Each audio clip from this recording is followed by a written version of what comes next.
Your dog finds a chocolate bar on the sidewalk, or worse, something toxic. The leave it command could save their life. Here's how to teach it in minutes, the right way. Step 1. Start with low-value treats. Use something your dog likes but won't obsess over, like regular kibble.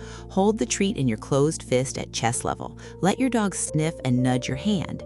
Step 2. The moment your dog pulls away or stops trying to get the treat, say leave it clearly and immediately reward with a different treat from your other hand. This teaches them that backing off pays better. Step 3. Repeat 5 to 10 times per session. Once your dog reliably pulls away, open your hand, say leave it before they touch the treat. Reward from your other hand when they ignore it. Step 4. Gradually increase difficulty. Place treats on the floor, then on a low table. Always reward with something better when they obey.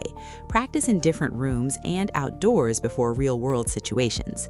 Pro tip: never use the treat they're ignoring as the reward. It teaches them to ignore it temporarily.